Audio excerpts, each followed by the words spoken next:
Guillermo del Toro. We love him, and he is finally back. After 3 years of waiting, he has finally released his interpretation of Mary Shelley's work, Frankenstein. I'm not even going to discuss what the plot is, you already know. It's a crazy scientist who wants to raise someone from the dead, of which he does, and it's kind of like a god versus monster complex going on. This was right up Guillermo's wheelhouse, right? He works with creatures, he works with practical effects. Each one of his films has an interesting look. It has the low angles, it has all of these different colors and vibrancies. And Frankenstein is definitely up there as one of the best looking films of the year. Notice how I said that it's not one of the best films of the year though, because it's a beautiful mess, unfortunately. What I did like, obviously the visuals, like I said. Visually speaking, it's faultless. I think that the production design is so vibrant, so gorgeous, and also the costumes, man, that better win the Oscar for costumes. And it feels like the 1800s, it feels like you're living in that era, just going by the look of it. The costumes, the wetness, even the rainy textures and the smells. You know when you could smell a movie?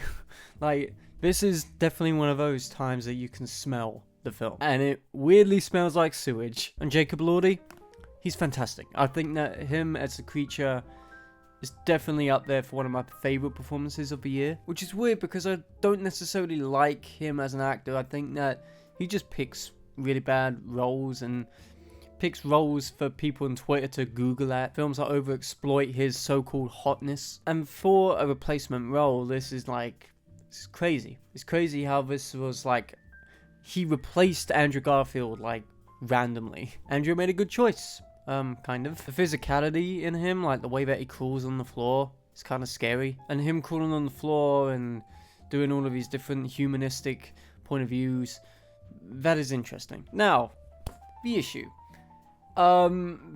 Pacing-wise, it is kind of horrendous. I've never had this issue with a Guillermo film before. I think all of his films are very well paced. But this one is very dense in material, and it is long, don't get me wrong, and I do think that the length definitely benefits it a little bit, but there's just something that's not quite right with the way that it's paced. For instance, we get a backstory on Frankenstein as a person, which, yep, that's fine, he's got daddy issues, they do the exact same thing as they do in everything, but to be honest, I think a lot of daddy issues in films are based on Mary Shelley's Frankenstein, so that kind of works. But then it peters off.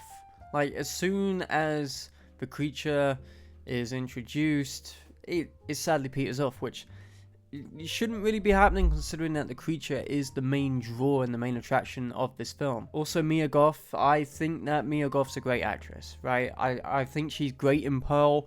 I don't like Pearl as a film, but I think she's great in it, and she's great in everything that she's in. But her as a character in this film, she plays two roles, and the first one, she basically just gets killed off straight away. And the second one is so shallow and so underdeveloped. And the whole reason of her existing is for this love interest for Frankenstein, and also the creature in a way, because she kind of shows that the creature can be human, but for some reason we never get a good side of that, and we never get a deeper understanding except for them like kind of touching hands. That's kind of the extent that we go to with this. And the thing is I haven't read Frankenstein, Mary Shelley's work, which to be honest I really should do, but it's a time thing for me, and I struggle reading sometimes. But I know the base outlines, and I know that there are really interesting things about it, and there is like a god complex that the film is trying to say,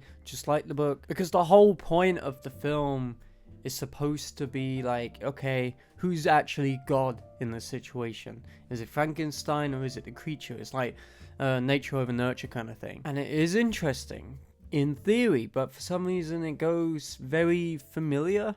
It turns into Shape of Water for a little bit, and for a film which is supposed to be based on fiction and novella, it decides to be based on a Guillermo film, which is unfortunate. And I love Shape of Water, don't get me wrong, but I don't really feel like it should be put into this somehow. Look, as much as it seems like I'm disliking it, I still liked it, you know, I still had a lot of enjoyment out of it. I still found myself being thoroughly immersed in it. But maybe it's like the whole Netflix sheen or the expectations that we had, because we did have pretty high expectations. It is Guillermo. Every film is it's like been knocked out of the park, right? And this isn't a dud.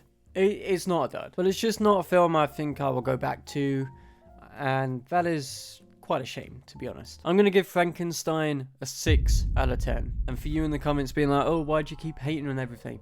Dude, I'm not hating on it. I gave it a 6 out of 10. That's a pretty good rating. There's just a lot of issues with it. And I'm not alone with this thought, because a lot of people who have seen it out at film festivals have had the same issues. So thank you guys for checking out this video. Don't forget to like, comment, and subscribe, and tell me down below what you want to see from me next. And I'll see you guys in the next one. Peace.